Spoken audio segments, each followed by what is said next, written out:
Hello friends, कैसे हो आप सभी। आई होप आप सभी बहुत अच्छे होंगे। Welcome to our YouTube channel readers and leaders. आज के वीडियो में हम 7 चैप्टर के बारे में बात करेंगे। So let's begin. सबक 6, सीखने के लिए काम करें, पैसे के लिए काम ना करें। 1995 में मैंने सिंगापुर के एक अखबार में एक इंटरव्यू दिया। युवा महिला रिपोर्टर समय पर आ गई और इंटरव्यू तत्काल शुरू हो गया। हम एक आलीशान होटल की लॉबी में कॉफ़ी की चुस्कियाँ लगा रहे थे और मेरे सिंगापुर यात्रा के उद्देश्य पर चर्चा कर रहे थे। मैं प्लेटफॉर्म पर जिग जिगलर के साथ बैठने वाला था। वे प्रेरणा पर चर्चा करने वाले थे और मैं अमीरों के रहस्य पर बोलने वाला था। एक दिन मैं भी आपकी तरह बेस्ट सेलिंग लेखक बनना चाहता हूँ, उस महिला ने कहा। मैंने उसके कई लेख पढ़े थे और मैं उनसे प्रभावित हुआ था। उसकी लेखन शैली दमदार और स्पष्ट थी। उसके लेखों में पाठकों की रुचि जगाने की क्षमता थी। आपकी शैली बहुत बढ़िया है, मैंने जवाब में कहा। कौन सी चीज़ आपको अपने सपनों को हकीकत में बदलने से रोक रही है? मेरा काम कहीं का कहीं जाता है, उसने शांतिपूर्वक कहा। हर आदमी कहता है कि मेरे उपन्यास बढ़िया है, परंतु कुछ नहीं होता। इसलिए मैं अखबार के लिए काम कर रही हूँ। कम से कम इससे मेरा खर्च तो चल जाता है। क्या आप इस बारे में कोई सुझाव देना चाहेंगे? हाँ बिल्कुल, मैंने उत्साह से कहा। सिंगापुर में मेरा दोस्त है, वह एक स्कूल चलाता है जहाँ लोगों को बेचने का प्रशिक्षण दिया जाता है। वह सिंगापुर में कई चोटी के कॉरपोरेशंस के लिए सेल्स ट्रेनिंग कोर्स चलाता है और मैं समझता हूँ कि उसके कोर्स में शामिल होने से आपका करियर बहुत ज़्यादा विकसित हो जाएगा। उसका शरीर सख्त हो गया। आप यह कहना चाहते हैं कि बेचना सीखने के लिए मुझे स्कूल जाना पड़ेगा? मैंने सहमति से सिर हिलाया। आप सचमुच ऐसा कह रहे हैं या मजाक कर रहे हैं? एक बार फिर मैंने सहमति से सिर हिलाया। इसमें गलत ही क्या है? मैं अब अपने शब्द वापस लेना चाहता था। उसे मेरी किसी बात से बुरा लग गया था और अब मैं सोच रहा था कि कितना अच्छा होता अगर मैंने उसे कुछ भी सुझाव नहीं दिया होता। उसकी मदद करने की कोशिश में अब मैं खुद के सुझाव की रक्षा करता नजर आ रहा था। मेरे पास अंग्रेजी साहित्य में मास्टर की डिग्री है। मैं सेल्समैन बनना सीखने के लिए स्कूल क्यों जाऊँ? मैं एक प्रोफेशनल हूँ। मैं एक प्रोफेशन में प्रशिक्षित होने के लिए स्कूल गई थी ताकि मुझे सेल्समैन ना बनना पड़े। मैं सेल्समैन से नफरत करती हूँ, उन्हें केवल पैसा चाहिए होता है। तो आप मुझे बताएं कि सेल्स का अध्ययन क्यों करूँ? अब वह अपना ब्रीफकेस ताकत से बंद कर रही थी। इंटरव्यू खत्म हो गया था। कॉफ़ी टेबल पर मेरी एक बेस्ट सेलिंग पुस्तक रखी हुई थी। मैंने इसे उठाया और उसके द्वारा लिखे गए नोट्स को भी अपने दूसरे हाथ में रखा। क्या आप इसे देख सकती हैं? मैंने उसके नोट्स की तरफ इशारा किया। उसने अपने नोट्स पर नज़र डाली। क्या? उसने उलझन में कहा। एक बार फिर मैंने उसके नोट्स की तरफ जानबूझकर इशारा किया। उसके पैड पर उसने लिखा था रॉबर्ट कियोसाकी बेस्ट सेलिंग लेखक। यहाँ पर बेस्ट सेलिंग लेखक लिखा हुआ है, ना कि बेस्ट राइटिंग लेखक। उसकी आंख तत्काल फैल गई। मैं बहुत बुरा लेखक हूँ, आप बहुत बढ़िया लेखक हैं। मैं सेल्स स्कूल गया हूँ। आपके पास मास्टर्स डिग्री है। दोनों को इकट्ठा कर ले और आप एक बेस्ट सेलिंग लेखक और बेस्ट राइटिंग लेखक बन सकती है। उसकी आंखों में गुस्सा था। मैं कभी इतनी नीचे नहीं गिरूंगी कि बेचना सीखने के लिए प्रशिक्षण लूँ। आप जैसे लोगों को तो लिखना ही नहीं चाहिए। मैं एक प्रोफेशनल लेखक हूँ और आप एक सेल्समैन। यह सही नहीं है। उसने अपने बाकी के नोट्स भी समेट लिए और वह सिंगापुर की उस नम सुबह में तेजी से बाहर चली गई। कम से कम उसने अगले दिन मुझे एक अच्छा कवरेज दिया। दुनिया स्मार्ट, गुणी, शिक्षित और प्रतिभा संपन्न लोगों से भरी हुई है। हम उनसे हर दिन मिलते हैं। वह हमारे चारों तरफ है। कुछ दिनों पहले मेरी कार में कुछ गड़बड़ हो गई थी। मैं एक गैरेज में गया और युवा मैकेनिक ने उसे कुछ मिनटों में ही ठीक कर दिया। इंजन की आवाज़ सुनकर ही उसे समझ में आ गया था कि गड़बड़ कहाँ थी। मैं हैरान था।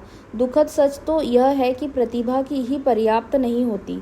मुझे लगातार यह देख देख कर झटका लगता है कि प्रतिभा संपन्न लोग कितना कम कमा पाते हैं। मैंने अभी हाल ही सुना है कि 5% से भी कम अमेरिकी एक साल में $1 लाख से ज़्यादा कमा पाते हैं। मैं ऐसे प्रतिभाशाली और उच्च शिक्षित लोगों से मिला हूँ जो एक साल में $20,000 से भी कम कमा पाते हैं।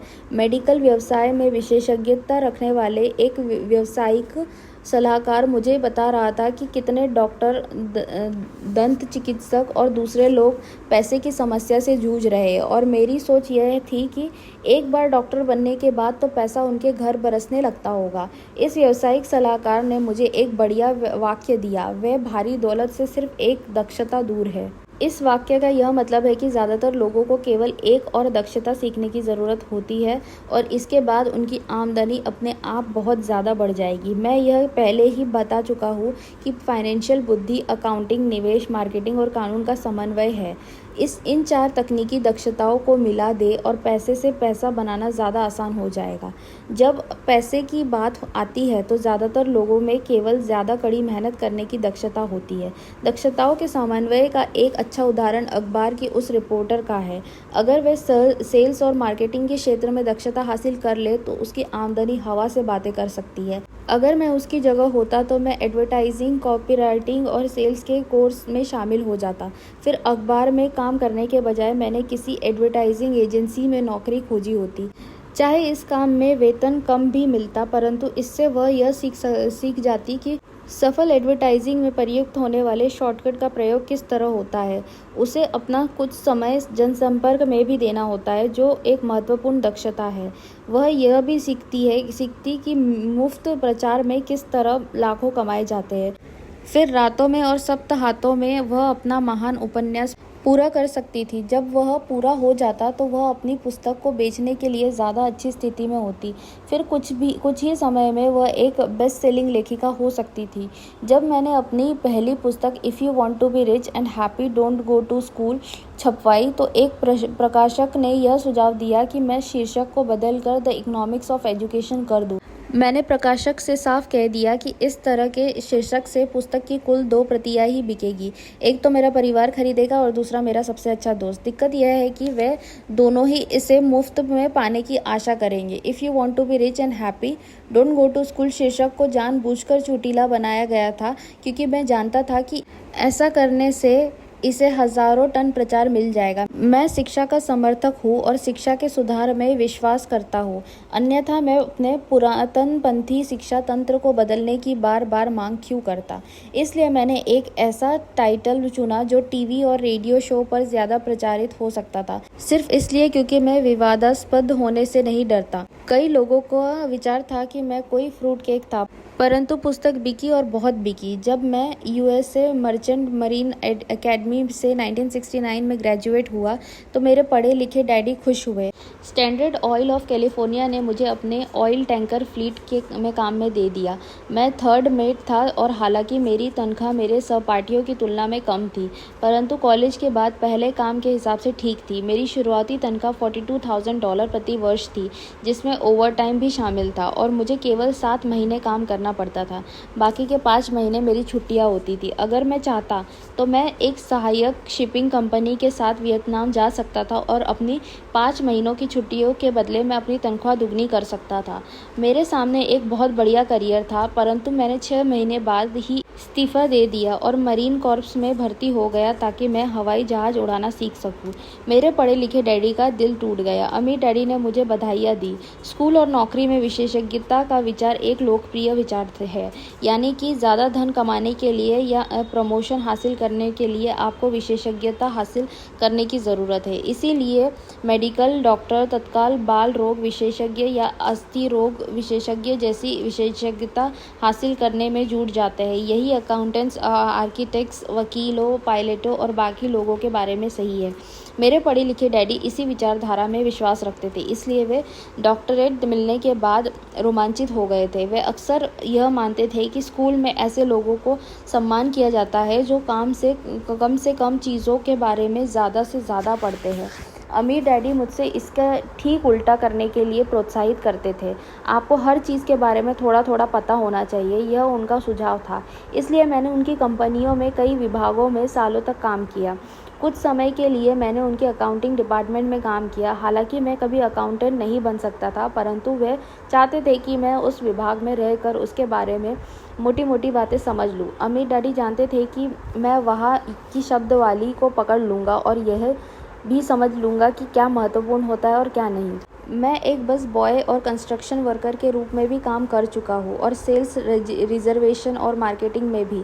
वे मुझे और माइक को सीढ़ी सिखा रहे थे, इसलिए वे चाहते थे कि हम लोग उनके बैंकर्स, वकीलों, अकाउंटेंट और ब्रोकर के साथ बैठकों में भाग लें। वे चाहते थे कि हम लोग उनके साम्राज्य के हर पहलू के बारे में थोड़ी बहुत जानकारी रखें। जब मैंने स्टैंडर्ड ऑयल की अच्छी तनख्वाह वाली नौकरी छोड़ी तो मेरे पढ़े लिखे डैडी ने मुझसे दिल खोलकर बातें की। उन्हें कुछ समझ में नहीं आ रहा था। वे मेरे निर्णय के पीछे के कारण को नहीं समझ पा रहे थे, क्योंकि जिस नौकरी से मैंने इस्तीफ़ा दिया था उसमें तनख्वाह अच्छी थी, फ़ायदे बहुत थे, खाली समय भी बहुत मिलता था और प्रमोशन के अच्छे अवसर थे। जब एक समय को उन्होंने मुझसे पूछा, तुमने नौकरी क्यों छोड़ दी, तो मैं लाख कोशिश करने के बाद भी उन्हें इसका कारण नहीं समझा सका। मेरे तर्क उनके तर्क उसके दायरे में फिट नहीं हो पा रहे थे। समस्या यह थी कि मेरा तर्क मेरे अम्मी डैडी का तर्क था। मेरे पढ़े लिखे डैडी के लिए नौकरी की सुरक्षा ही सब कुछ थी, मेरे अम्मी डैडी के लिए सीखना ही सब कुछ था। पढ़े लिखे डैडी का विचार था कि मैं शिप का ऑफिसर बनने की शिक्षा ग्रहण करने स्कूल गया था। अम्मी डैडी जानते थे कि मैं अंतर्राष्ट्रीय व्यापार के अध्ययन के लिए स्कूल गया था। तो एक विद्यार्थी की तरह मैं सुदूर पूर्व और साउथ पैसिफिक जाने वाले जहाज़ों पर, बड़े फ्रंटर्स पर, ऑयल टैंकरों और यात्री जहाज़ों पर काम करता रहा। अम्मी डैडी इस बात पर जोर देते थे कि मैं यूरोप की तरफ जाने वाले जहाज़ों के बजाय प्रशांत महासागर पर अपना ध्यान केंद्रित करूं, क्योंकि भविष्य के देश एशिया में है, यूरोप में नहीं। जबकि मेरे ज़्यादातर सहपाठी, जिनमें माइक भी शामिल था, अपने घरों पर पार्टी और मौज मस्ती करते थे।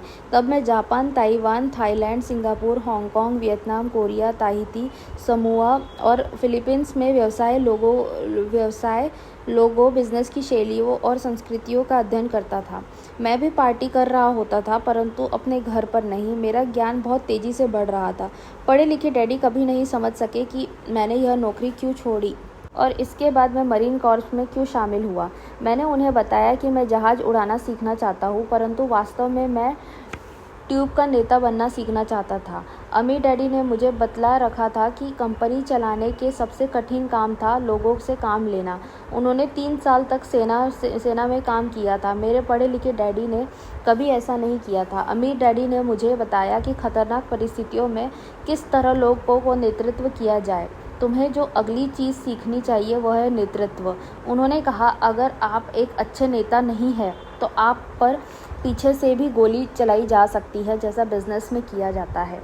वियतनाम से 1973 में लौटने पर मैंने कमीशन से इस्तीफ़ा दे दिया। हालांकि मैं हवाई जहाज़ उड़ाना पसंद करता था। मैं जेरोक्स कंपनी में काम करने लगा। मैंने इसमें एक वजह से नौकरी की थी और नौकरी के फ़ायदे वह वजह नहीं थी। मैं एक शर्मीला आदमी था और बेचने का विचार मुझे दुनिया का सबसे डरावना विषय लगता था। जेरोक्स अमेरिका में सेल्स ट्रेनिंग प्रोग्राम्स में बहुत बढ़िया कंपनी मानी जाती थी। अम्मी डैडी को मुझ पर गर्व था। मेरे पढ़े लिखे डैडी को मुझ पर शर्म आती थी। एक बुद्धिजीवी होने के नाते वे सोचते थे कि सेल्समैन उनके नीचे के स्तर के होते हैं। मैंने जेरोक्स में 4 साल तक काम किया, जब तक कि मुझे दरवाजे खटखटाने और अस्वीकार कर दिए जाने वाले के डर से मुक्ति नहीं मिल गई। एक बार मैं विक्रय में चोटी के 5 लोगों में लगातार आने लगा तो मैंने एक बार फिर इस्तीफ़ा दे दिया और आगे बढ़ गया। एक बार फिर मैंने एक अच्छी खासी कंपनी के साथ अपना बढ़िया करियर छोड़ दिया था। 1977 में मैंने अपनी पहली कंपनी खोली। अम्मी डैडी ने मुझे और माइक को कंपनियां चलाने का प्रशिक्षण दे रखा था, तो अब मुझे उन्हें स्थापित करना ही सीखना था। मेरा पहला उत्पाद था नायलॉन और वेलक्रो का वैलेट, जो फॉरेस्ट में बनता था और समुद्री जहाज में न्यूयॉर्क में एक वायर हाउस तक आता था। मेरी औपचारिक शिक्षा पूरी हो चुकी थी और अब मेरे पंखों की मजबूती की परीक्षा का समय आ गया था। अगर अब मैं असफल होता तो मैं दिवालिया हो गया होता। अम्मी डैडी का मानना था कि 30 साल के पहले दिवालिया होना सबसे अच्छा होता है, आपके पास संभालने का मौका होता है। उनकी सलाह थी। मेरे 30वें जन्मदिन की शाम को मेरा पहला शिपमेंट कोरिया से न्यूयॉर्क के लिए रवाना हुआ। आज मैं अंतर्राष्ट्रीय स्तर पर बिजनेस करता हूँ और जैसा मेरे अम्मी डैडी मुझे प्रोत्साहित किया करते थे, मैं विकासशील देशों पर ध्यान केंद्रित करता हूँ। आज मेरी निवेश कंपनी दक्षिण अमेरिका, एशिया, नॉर्वे और रूस में निवेश करती है। एक कहावत है, जॉब एक संक्षिप्त रूप है जस्ट ओवर ब्रोक का। और दुर्भाग्य से यह करोड़ों लोगों के लिए सही साबित होता है, क्योंकि स्कूल यह नहीं समझाता कि फाइनेंशियल बुद्धि भी बुद्धि का एक रूप है। इसलिए ज़्यादातर कर्मचारी या मजदूर अपने साधनों के भीतर रह रहे हैं। वे मेहनत करते हैं और अपने बिल चुकाते हैं। एक और डरावनी मैनेजमेंट थ्योरी है, काम करने वाले इसलिए बड़ी कड़ी मेहनत करते हैं ताकि उन्हें नौकरी से ना निकाल दिया जाए, और मालिक उन्हें केवल इतना देते हैं ताकि काम करने वाले छोड़कर ना चले जाए। और अगर आप ज़्यादातर कंपनियों की तनख्वाह देखें तो आप पाएंगे कि इस बात में थोड़ी बहुत सच्चाई तो है। इसका कुल परिणाम यह होता है कि ज़्यादातर कर्मचारी आगे नहीं बढ़ पाते। वह वही करते हैं जो उन्हें सिखाया जाता है। सुरक्षित नौकरी खोज लो। ज़्यादातर काम करने वाले काम समय के पुरस्कारों जैसे वेतन और दूसरे फ़ायदों के लिए काम करते हैं, परंतु दीर्घकालीन दृष्टि से यह उनके लिए घाटे का सौदा साबित होता है। इसके बजाय मैं युवा लोगों को यही सलाह दूंगा कि नौकरी खोजते समय वह इस बात पर कम ध्यान दें कि वे कितने कमा रहे हैं, और इस बात पर ज़्यादा ध्यान दें कि वे कितना सीख रहे हैं। रास्ते पर आगे की तरफ देखकर यह तय करें कि किसी खास प्रोफेशन को चुनने के पहले और चूहा दौड़ में फंसने से पहले वे कितनी दक्षताओं में पारंगत होना चाहते हैं। एक बार लोग बिल चुकाने और आजीवन प्रक्रिया में फंस जाते हैं तो वे छोटे हैमस्टर की तरह धातु के छोटे पहियों के चारों तरफ घूमते रहते हैं। उनके छोटे पैर तेजी से घूमते हैं, पहिए भी तेजी से घूमते हैं, और परंतु आने वाले कल में भी वे उसी पिंजरे में रहेंगे, नौकरी। जेरी मैगवायर नाम की फ़िल्म में टॉम क्रूज़ का बहुत बढ़िया रोल था, और इस फिल्म में कई बहुत ज़ोरदार संवाद थे। शायद सबसे यादगार लाइन थी, मुझे पैसा दिखाओ। परंतु एक और लाइन थी जो मेरे हिसाब से ज़्यादा सच्ची थी। यह उस दृश्य में थी जहां टॉम क्रूज़ फर्म छोड़कर जा रहा है। उसे नौकरी से निकाल दिया गया है और वह पूरी कंपनी से पूछता है, मेरे साथ कौन आना चाहता है? और सब लोग मौन और स्तब्ध है। केवल एक औरत बोलती है, मैं आना तो चाहती हूँ, परंतु मेरा 3 महीने में प्रमोशन होने वाला है। यह वाक्य शायद पूरी फिल्म का सबसे सच्चा वक्तव्य है। यह उस तरह का वक्तव्य है जो बिल चुकाने के लिए मेहनत करने वाले लोग हमेशा इस्तेमाल करते हैं। मैं जानता हूँ कि मेरे पढ़े लिखे डैडी हर साल तनख्वाह बढ़ाने की आशा लगाए रखते थे, और हर साल उन्हें निराशा होती थी। इसलिए वह फिर से स्कूल जाकर और ज़्यादा योग्यताएं हासिल करते थे ताकि उन्हें एक और वेतन वृद्धि मिल सके, परंतु एक बार फिर उन्हें निराशा ही हाथ लगती थी। मैं अक्सर लोगों से यह सवाल पूछता हूँ रोज़मर्रा कि यह गतिविधि आपको कहाँ ले जा रही है। छोटे हैमस्टर की तरह लोगों को यह देखना चाहिए कि उनकी कड़ी मेहनत का नतीजा क्या निकल रहा है, उनका भविष्य कैसा होगा। Cyril Brickfield the American Association of Retired People के भूतपूर्व एग्जीक्यूटिव डायरेक्टर का कहना है कि प्राइवेट पेंशन की हालत बहुत ख़राब है। पहली बात तो यह है कि आज काम करने वालों में से 50% को कोई पेंशन नहीं मिलेगी। इसी बात से चिंता होना चाहिए, और बाकी बचे 50% में से भी 75 से 80% लोगों को नाममात्र की पेंशन मिलेगी, जो $55 या $150 या $300 प्रति माह होगी। अपनी पुस्तक द रिटायरमेंट मिथ में क्रेग एस कॉर्पल लिखते हैं, मैं एक बड़ी राष्ट्रीय पेंशन सलाहकार फर्म के मुख्यालय में गया और मैनेजिंग डायरेक्टर से मिला जिसकी विशेषज्ञता बढ़िया रिटायरमेंट योजनाएं तैयार करने में थी। जब मैंने उससे पूछा कि छोटे ऑफिसों में काम करने वाले लोगों का पेंशन से कितनी आमदनी की उम्मीद करनी चाहिए, तो उसने विश्वास भरी मुस्कुराहट के साथ कहा, सिल्वर बुलेट। सिल्वर बुलेट का क्या मतलब होता है, मैंने पूछा। उसने अपने कंधे उचकाए। अगर बुजुर्गों को लगता है कि बुढ़ापे में उनके पास जिंदा रहने के लिए पर्याप्त धन नहीं है तो वे अपने आप को गोली मार सकते हैं। कॉर्पेल इसके बाद पुराने रिटायरमेंट प्लान और ज़्यादा खतरनाक नए 401 गियर प्लान में अंतर को स्पष्ट करते हैं। ज़्यादातर काम करने वालों के लिए यह कोई सुखद तस्वीर नहीं है, और यह तो हुई रिटायरमेंट की बात। जब इस तस्वीर में मेडिकल फीस और दीर्घकालीन नर्सिंग होम सुविधा को जोड़ा जाता है तो तस्वीर डरावनी हो जाती है। उनकी 1995 की पुस्तक में वे बताते हैं कि नर्सिंग होम की फ़ीस $30,000 प्रति वर्ष से $1,25,000 प्रति वर्ष है। वे अपने इलाके के साफ सुथरे परंतु साधारण नर्सिंग होम में गए और उन्होंने 1995 में कीमत को $88,000 पाया। आज भी समाजवादी चिकित्सा वाले देशों के कई अस्पतालों में कई कड़े फैसले लेने होते हैं, जैसे कौन जिएगा कौन मरेगा। वे यह फैसले विशुद्ध रूप से इस आधार पर लेते हैं कि उनके पास कितना पैसा है और मरीज कितने वृद्ध है। अगर मरीज वृद्ध है तो वे अक्सर मेडिकल और केयर अपेक्षाकृत युवा आदमी को दे देते हैं। बूढ़ा गरीब मरीज लाइन में सबसे पीछे खड़ा रहता है। तो जिस तरह अमीर लोग बेहतर शिक्षा हासिल कर सकते हैं, उसी तरह अमीर लोग अपने आप को जिंदा भी रख सकते हैं, जबकि जिनके पास दौलत नहीं है वे मर जाएंगे।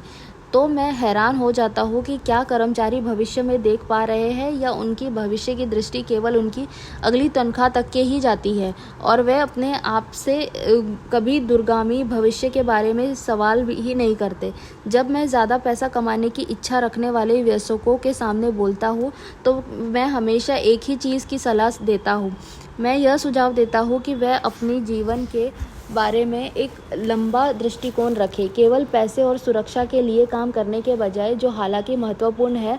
मैं सुझाव देता हूँ कि वे एक और काम करने लगे जो उन्हें एक और दक्षता सिखा दे। अगर वे सेल्स तकनीकें सीखना चाहते हैं तो अक्सर मैं उनसे किसी नेटवर्क मार्केटिंग कंपनी में शामिल हो जाने के लिए कहता हूँ, जिसे मल्टी लेवल मार्केटिंग भी कहा जाता है। इनमें से कुछ कंपनियों के प्रशिक्षण कार्यक्रम बहुत बढ़िया होते हैं, जो लोगों के मन से झिझक और असफलता का डर निकाल देते हैं, जो लोगों के असफल होने का मुख्य कारण होते हैं। लंबे समय में शिक्षा धन से ज़्यादा बहुमूल्य है। जब मैं यह सुझाव देता हूँ तो अक्सर लोगों को प्रतिक्रिया होती है, पर इसमें बहुत झंझट है, या मैं केवल वही करना चाहता हूँ जिसमें मेरी रुचि है। इसमें बहुत झंझट है कि जवाब मैं पूछता हूँ, तो आप ज़िंदगी भर सिर्फ इसीलिए काम करते रहेंगे ताकि आपकी आय में से 50% आप सरकार को दे दें। दूसरे वक्तव्य, मैं केवल वही करना चाहता हूँ जिसमें मेरी रुचि है, कि जवाब में कहता हूँ, मैं जिम जाने में बिल्कुल रुचि नहीं रखता हूँ, परंतु मैं वहाँ इसलिए चाहता हूँ ताकि मैं ज़्यादा फिट हो सकूँ और ज़्यादा समय तक जिंदा रह सकूँ। दुर्भाग्य से उस पुरानी कहावत में कुछ सच्चाई है, आप एक बूढ़े कुत्ते को नई चालबाजी नहीं सिखा सकते। जब तक कोई आदमी बदलने के लिए तैयार ना हो, बदलना बहुत कठिन होता है। परंतु उन लोगों के लिए जो कुछ नया सीखने के विचार से प्रेरित हो सकते हैं और दोराहे पर खड़े हैं, मेरा सुझाव यही है, ज़िंदगी बहुत हद तक जिम जाने की ही तरह है। इसमें सबसे दर्द भरा हिस्सा वह जाने का फैसला लेना है। एक बार आप यह फैसला कर लेते हैं तो बाकी सब आसान हो जाता है। ऐसे कई दिन आए हैं जब मैं जिम जाने के नाम से काँप जाता हूँ, परंतु एक बार मैं वहाँ पहुँच जाता हूँ और काम शुरू कर देता हूँ तो मुझे इसमें मज़ा आने लगता है। जब मैं वहाँ से निकलता हूँ तो मुझे हमेशा खुशी होती है कि मैं वहाँ गया था। अगर आप कुछ नया सीखने के प्रति अनिच्छुक हो और इसके बजाय आप अपने क्षेत्र में बहुत विशेषज्ञता हासिल करने पर जोर देते हो, तो यह सुनिश्चित कर ले कि जिस कंपनी के लिए आप काम करते हैं वहाँ यूनियन हो। लेबर यूनियनें विशेषज्ञों की रक्षा के लिए ही बनाई जाती है। मेरे पढ़े लिखे डैडी जब गवर्नर की कृपा दृष्टि से दूर हो गए तो वे हवाई में टीचर्स यूनियन के अध्यक्ष हो गए। उन्होंने मुझे बताया कि यह उनके द्वारा किया गया सबसे कठिन काम था। मेरे अमीर डैडी ने दूसरी ओर जिंदगी भर यह कोशिश की कि उनकी कंपनियों में यूनियन ना बन पाए। वे सफल हुए, हालांकि यूनियन काफ़ी करीब आ गई थी, परंतु अमीर डैडी हमेशा उन्हें दूर रखने में कायम हो जाते थे। व्यक्तिगत रूप से मैं किसी का पक्ष नहीं लेता, क्योंकि मुझे दोनों ही बातों में फ़ायदे दिखते हैं और उनकी ज़रूरत दिखती है। अगर आप स्कूल द्वारा सुझाए रास्ते पर चलते हैं, उच्च विशेषज्ञता हासिल करते हैं, तो फिर आप यूनियन की सुरक्षा में चले जाएं। उदाहरण के लिए, अगर मैं अपने हवाई जहाज़ उड़ाने के करियर में गया होता तो मैंने एक ऐसी कंपनी पसंद की होती जिसकी पायलट यूनियन बहुत तगड़ी होती। क्यों? क्योंकि मेरी ज़िंदगी केवल एक दक्षता को सीखने के लिए समर्पित होती जिसका मूल्य केवल एक उद्योग में ही हो सकता था। अगर मुझे उस उद्योग से निकाल दिया गया होता तो मेरे जीवन की दक्षताओं किसी दूसरे उद्योग में उतनी बहुमूल्य नहीं होती। अगर किसी वरिष्ठ पायलट को निकाल दिया जाए, उसके पास हवाई उड़ान का 1 लाख घंटे का अनुभव हो और जो हर साल $1.5 लाख कमा रहा हो, तो उसे स्कूल टीचिंग में इतनी ज़्यादा कमाई वाला बराबरी का काम ढूंढने में बहुत दिक्कत आएगी। दक्षताएं एक उद्योग से दूसरे उद्योग में ट्रांसफ़र नहीं होती, क्योंकि एयरलाइन उद्योग में जिन दक्षताओं की ज़रूरत होती है और जिसके लिए पायलटों को ज़्यादा वेतन दिया जाता है, वह स्कूल सिस्टम में उतनी महत्वपूर्ण नहीं होती है। आज डॉक्टरों के लिए भी यही सही है। चिकित्सा के क्षेत्र में इतने परिवर्तन हो रहे हैं। कई मेडिकल विशेषज्ञ मेडिकल संगठनों जैसे HMO से जुड़ना पसंद करते हैं। स्कूल के शिक्षकों को यूनियन का सदस्य होना पड़ता है। आज अमेरिका में टीचर्स की यूनियन सबसे बड़ी और अमीर लेबर यूनियन है। NEA यानी नेशनल एजुकेशन एसोसिएशन के पास बहुत ज़्यादा राजनीतिक प्रभाव है। शिक्षकों को अपनी यूनियन की सुरक्षा की ज़रूरत होती है, क्योंकि शिक्षा के बाहर उनकी दक्षताओं का मूल्य अपेक्षाकृत काफ़ी कम होता है। तो नियम यह है कि उच्च विशेषज्ञता हासिल करो और यूनियन बना लो। स्मार्ट लोग यही करते हैं।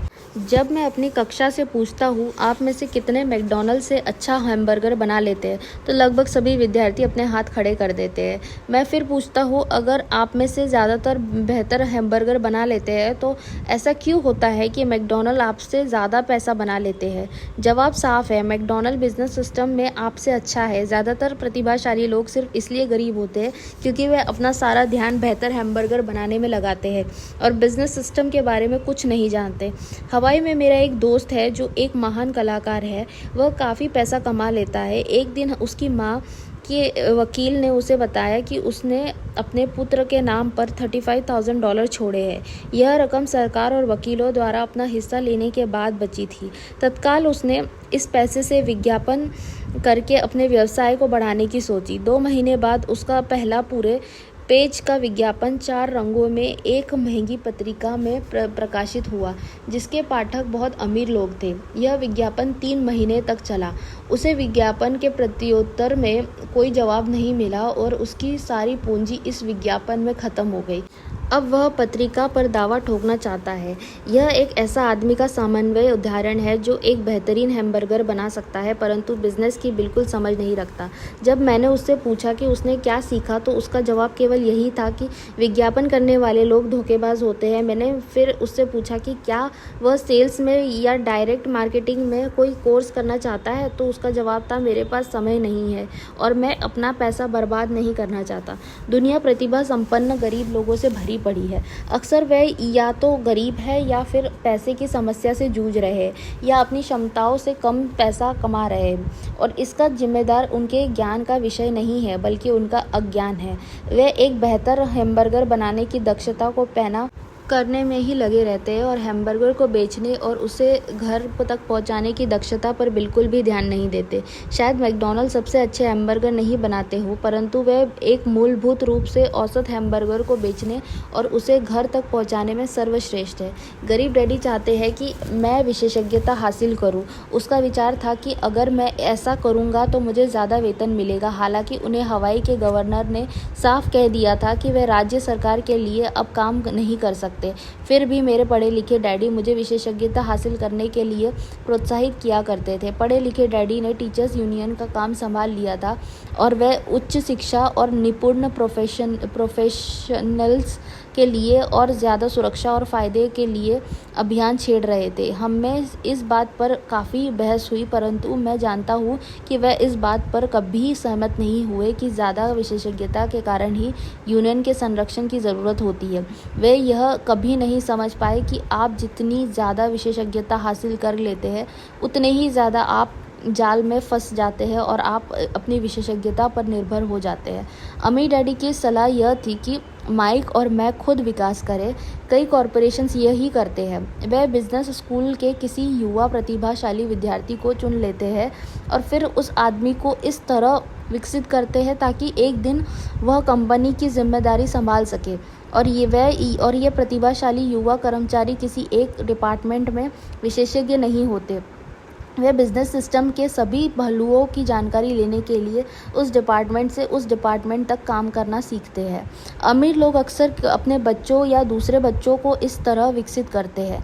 ऐसा करने से उनके बच्चों को बिजनेस की पूरी प्रक्रिया अच्छी तरह समझ में आ जाती है और वे यह भी समझ जाते हैं कि किस तरह विभिन्न डिपार्टमेंट में तालमेल होता है। दूसरे विश्व युद्ध की पीढ़ी में एक कंपनी से दूसरी कंपनी में जाना बुरा समझा जाता है। आज इसे स्मार्ट समझा जाता है, क्योंकि लोग ज़्यादा विशेषज्ञता हासिल करने के बजाय इस कंपनी को बदलकर दूसरी कंपनी में जाना पसंद करेंगे, तो क्यों ना कमाने के बजाय सीखने पर ध्यान केंद्रित किया जाए। कम समय में हो सकता है कि आपकी आमदनी कम हो, परंतु लंबे समय में इससे आपको बहुत ज़्यादा फ़ायदा होगा। सफलता के लिए जिन मुख्य मैनेजमेंट दक्षताओं की ज़रूरत होती है वह है: पहला, कैश फ्लो का मैनेजमेंट; दूसरा, सिस्टम का मैनेजमेंट, आपको और आपके परिवार के साथ समय को मिलाकर; तीसरा, लोगों का मैनेजमेंट। सबसे महत्वपूर्ण विशेषज्ञ दक्षताओं सेल्स और मार्केटिंग की समझ है। बेचने की योग्यता ही व्यक्तिगत सफलता की आधारभूत कुशलता है। इसीलिए आपको दूसरे आदमी के साथ संप्रेषण में कुशल होना चाहिए, चाहे वह कोई ग्राहक हो, कर्मचारी हो, बॉस हो, पत्नी हो या बच्चे हो। कम्युनिकेशन स्किल्स जैसे लिखना, बोलना और सौदेबाजी करना सफल जीवन के लिए बहुत ज़रूरी है। यह एक ऐसी कला है जिस पर मैं लगातार मेहनत करता हूँ और अपने ज्ञान को बढ़ाने के लिए पाठ्यक्रमों में भाग लेता हूँ या शैक्षणिक टेप खरीदता रहता हूँ। जैसा कि मैंने बताया, मेरे पढ़े लिखे डैडी ने जितनी ज़्यादा मेहनत की वह उतने ही ज़्यादा काबिल बने। उन्होंने जितनी ज़्यादा विशेषज्ञता हासिल की वह उतने ही ज़्यादा फंसते चले गए। हालांकि उनकी तनख्वाह बढ़ी, परंतु उनके विकल्प कम होते चले गए। जब उन्हें सरकारी नौकरी से हटा दिया गया, तभी उन्हें पता चला कि वे व्यवसाय की दृष्टि से कितने जोखिम में थे। यह तो उसी तरह का मामला हो गया जैसे प्रोफेशनल एथलीट्स को अचानक चोट लग जाए या वह खेलने के लिए ज़्यादा बूढ़ा हो जाए। उनकी ऊंची तनख्वाह वाली स्थिति चली जाती है और वे अपनी सीमित दक्षताओं के सहारे जीवन यापन करते हैं। मैं सोचता हूँ कि इसीलिए मेरे पढ़े लिखे डैडी बाद में यूनियनों के इतने समर्थक बन गए थे। उन्होंने यह महसूस कर लिया था कि यूनियन ने उन्हें कितना ज़्यादा फ़ायदा दिलाया होता। अम्मी डैडी माइक और मुझे सभी चीज़ों के बारे में थोड़ी थोड़ी जानकारी रखने के लिए प्रोत्साहित करते थे। वे हमें ऐसा लोगों के साथ काम करने के लिए प्रोत्साहित करते थे जो हमसे ज़्यादा स्मार्ट थे, और वे हमसे यह भी चाहते थे कि हम स्मार्ट लोगों से एक टीम के रूप में काम करवाएं। आज इसे व्यावसायिक विशेषज्ञता का समन्वय कहा जाएगा। आज मैं भूतपूर्व स्कूल टीचर्स से मिलता हूँ जो हर साल लाखों डॉलर कमा रहे हैं।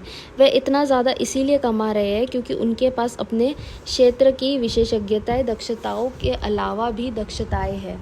वे सिखा भी सकते हैं और बेच भी सकते हैं और मार्केटिंग भी कर सकते हैं। बेचने और मार्केटिंग की दक्षताएं ज़्यादातर लोगों को इसीलिए कठिन लगती है क्योंकि इसमें नकारे जाने या अस्वीकार किए जाने का डर होता है। आप संप्रेषण, सौदेबाजी और अपने नकारे जाने के डर का सामना करने में जितने बेहतर होंगे, आपके लिए ज़िंदगी उतनी ही आसान होगी।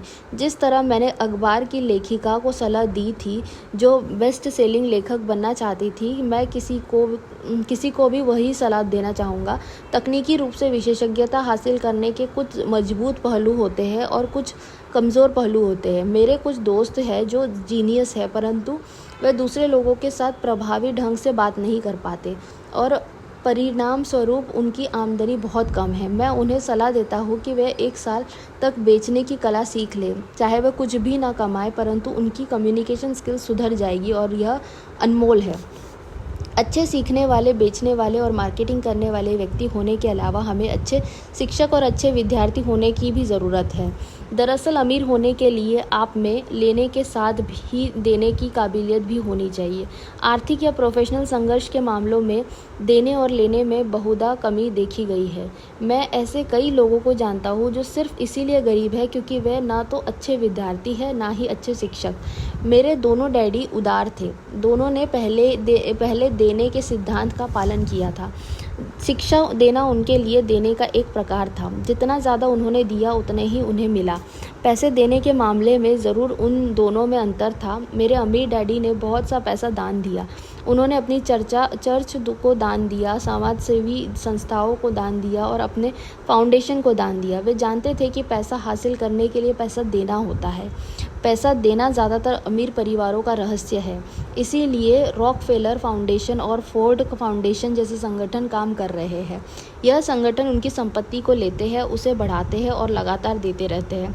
मेरे पढ़े लिखे डैडी हमेशा कहा करते थे, जब मेरे पास अतिरिक्त पैसा होगा मैं उसे दान में दूंगा। समस्या यह थी कि उनके पास कभी अतिरिक्त पैसा नहीं आया। इसीलिए वे ज़्यादा पैसा कमाने के लिए ज़्यादा मेहनत करते रहे और पैसे के सबसे महत्वपूर्ण नियम को भूल गए, दो और आपको मिल जाएगा। इसके बजाय वह यह यकीन करते रहे, लो और फिर दो। निष्कर्ष मैं यही कहना चाहता हूँ कि मुझ पर दोनों ही डैडियों की छाप है।